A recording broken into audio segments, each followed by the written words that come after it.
Avant d'entrer dans les détails, une question cruciale s'impose. Pourquoi fait-on le carême? Pourquoi on doit souffrir comme ça pendant 40 jours? C'est très important d'y répondre. La réponse est un rapport direct avec notre présence sur terre et sa finalité. Nous allons tous mourir et nous devons nous y préparer. Les vices participent à placer une âme sur le chemin de la perdition, et la souffrance physique qu'on peut ressentir dans la période du carême permet à notre âme de lutter et soumettre efficacement notre corps qui se rebelle à cause des traces du péché originel. Si on comprend tout ceci et qu'on a donc une conviction profonde à la guerre en cours pour le salut des âmes, le carême apparaît moins repoussant.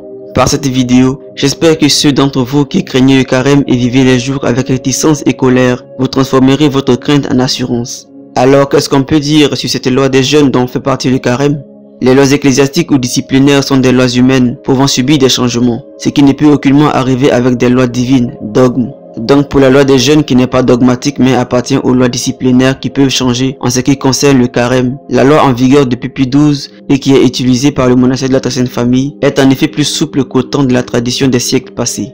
Elle concerne les fidèles entre 21 et 59 ans, et pas les malades, infirmes, ni ceux qui font de très gros travaux physiques, etc. Comme il est dit dans l'article du monastère, la règle du jeûne ne s'applique que pour ceux dont la santé ne l'empêche pas. En d'autres termes, ceux qui font des travaux difficiles ne sont pas obligés de faire le jeûne. Par contre, il ne faudrait pas manger de viande au jour prescrit, le vendredi par exemple, car cet effort peut se faire. Avant de donner une explication pour celui qui est apte à suivre cette règle du jeûne, je m'adresse à ceux qui feraient des travaux difficiles ou alors travailleraient dans des conditions climatiques très dures, par exemple trop chaud ou trop froid. Sache que ce n'est pas un péché si dans ce cas tu ne suis pas la règle du jeûne ou l'adaptes ou l'assouplis un peu pour ton cas. Faire plein de tâches manuelles ou subir le feu du soleil, etc. c'est déjà lourd pour le physique et à moins de risquer de tomber dangereusement malade dès les premiers jours du carême, c'est préférable de se rendre plus souple et d'arriver non seulement au bout, mais de pouvoir constamment servir l'église de Jésus. Mieux vaut être en forme et vivre de la foi humblement comme il plaît à Dieu, plutôt que de se mettre la santé en danger, d'être de mauvaise humeur, etc. Seulement parce qu'on a voulu impressionner la galerie ou soi-même. Le carême ne doit pas être une compétition de celui qui tient le plus longtemps un jeûne. Tu cherches à impressionner qui là?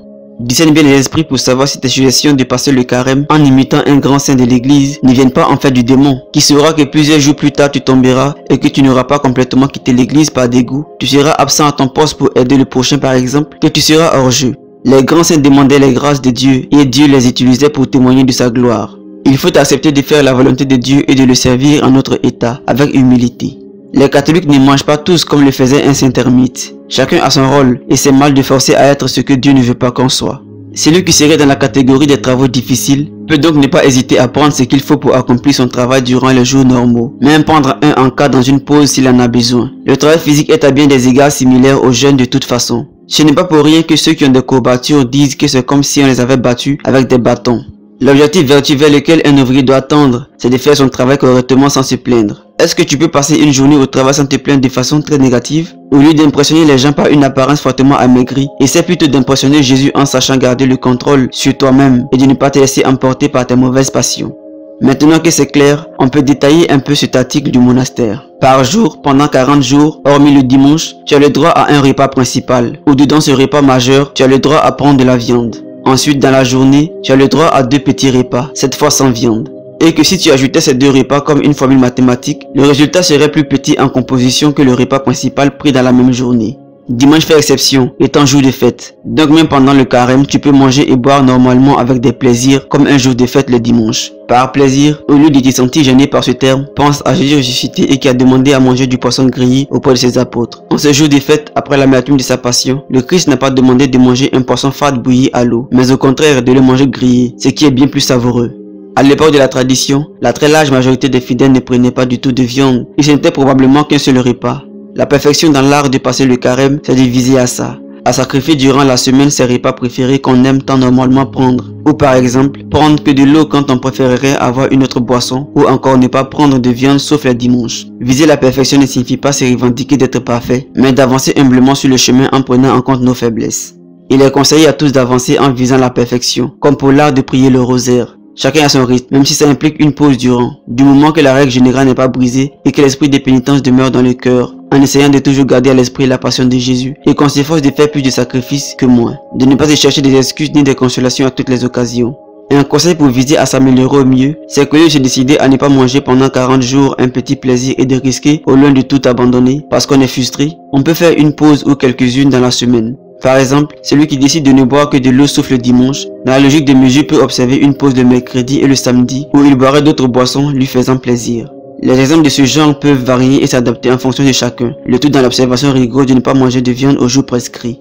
Un exemple pour ceux qui travaillent dur et qui trouvent le carême très dur, c'est que quand on atteint le pic de la journée, qu'on sent qu'on devrait vraiment manger quelque chose pour tenir et qu'on respecte les conditions que j'ai expliquées, ce n'est pas un péché si on mange plus ou prend un peu à manger pour la pause. Mais avant de manger et de réaliser que quand on a faim, on ne crache pas dans la soupe et qu'on apprécie donc avec gratitude ce que Dieu nous donne, on devrait déjà demander à Marie qu'elle nous renforce et lui réciter une courte prière.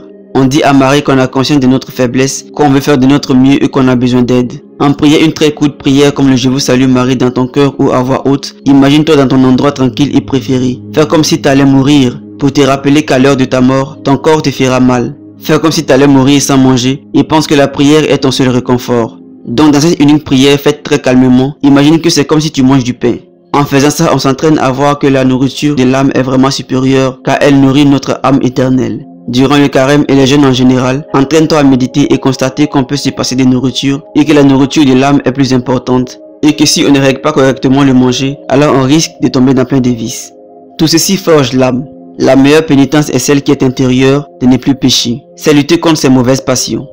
Peu importe comment quelqu'un pourrait jeûner au pain et à l'eau toute sa vie, ce ne serait que de l'orgueil s'il ne tenait pas la foi ou n'avait pas la vraie charité, ou qu'il voulait faire plus que ce qui lui a été demandé. À l'époque, les moines soldats de certains ordres, par exemple, pouvaient prendre de la viande pour être aptes au combat, mais dans le carême, ils devaient probablement limiter des choses plaisantes qu'ils aimaient faire pour remplacer leur prise de viande. L'image à garder est que quoi qu'on fasse, les missions qu'on prend, on cherche à agir pour la plus grande gloire de Dieu et le salut des âmes. Pense dans l'épreuve que ça reflète les douleurs de la vie et ses combats, et que le repos dominical donne une image de la récompense éternelle. Aussi, se sacrifier si on est en bon ordre avec Dieu, c'est des cadeaux qu'on offre aux pauvres pécheurs, en plus d'être un règlement de nos dettes restantes. Note que même avant Vatican II, les évêques locaux et les confesseurs donnaient leurs propres règles d'assouplissement suivant le cas par cas. Tout ça pour te montrer que ces changements ou adaptations des règles du jeûne ne sont pas graves du moment que la volonté des pasteurs est de rendre leurs brebis fortes et propres dans l'âme. C'est aussi probablement un choix en fonction de l'époque à laquelle nous nous trouvons, de grande apostasie. Ces conseils en lien avec le document transmis par les moines, nous les utilisons et les gardons pour les convertis. Mais si on était à une époque similaire à celle de l'âge d'or chrétien, on vivait dans un pays bénéficiant de la même prospérité, avec une sécurité pour l'administration des sacrements, sans qu'on ait besoin de poser des questions aux prêtres pour s'assurer qu'il n'est pas hérétique, et où se trouve une foule de fidèles déterminés, des frères et sœurs dans la foi qui se soutenaient moralement, etc. Je recommanderais personnellement et probablement des choses plus strictes. Si quelqu'un souhaite faire un chemin de croix tous les vendredis de carême, en général je recommande de prier le rosaire complet tous les jours. Le chemin de croix serait un bonus possible et vertueux pour ceux le pouvant et voulant, mais ce n'est pas obligé. Une raison est que la deuxième partie du rosaire traite de la passion du Seigneur. Le principal étant selon moi de faire de son mieux pour prier le rosaire complet quand on peut. En tout cas, le chemin de croix pour ceux qui le feraient en plus du rosaire est une bonne marque de dévotion. Dans tous les cas, en période de carême selon les règles mentionnées dans l'article, chacun est libre de faire plus strict. Et si tu es moins strict, ne sois pas de ces obligations qui t'ont été décrites, par crainte de te laisser aller au point de sortir du chemin. Il faut avoir conscience de ses faiblesses pour savoir quelle attitude prendre. Le point de la règle du jeûne est de ne pas transformer une tolérance en une lâcheté libertaire, mais ne pas transformer une rigueur en un fanatisme orgueilleux et contre-productif. Pour celui qui trouve, à cause de ses activités, que réduire son manger est risqué et trop dur, alors mieux vaut faire plus de pauses que d'arriver soit épuisé à la fin du parcours, au risque de faire des colères mauvaises et d'avoir un zèle amer et perdre sa douceur. Si un faux traditionnaliste te dit que tu es en tort de manger de la viande tous les autres jours, ou ce n'est pas interdit par l'église, parce que tu fais un travail difficile, ces gens sont les hypocrites cherchant à bien paraître aux yeux des hommes de la soi-disant tradition, et pas à Dieu. Ils sont très mal placés pour te donner des conseils comme ça. En plus, ils se vendent de leur force particulière sans se soucier du prochain qui n'est pas égal comme eux à ce niveau physique. Ce n'est pas un hasard si on retrouve un tas de ces donneurs de leçons morales ou de liturgie hérétique dans la foi, parmi ceux qui attaquent le monastère pour leur position sur l'assistance au sacrement.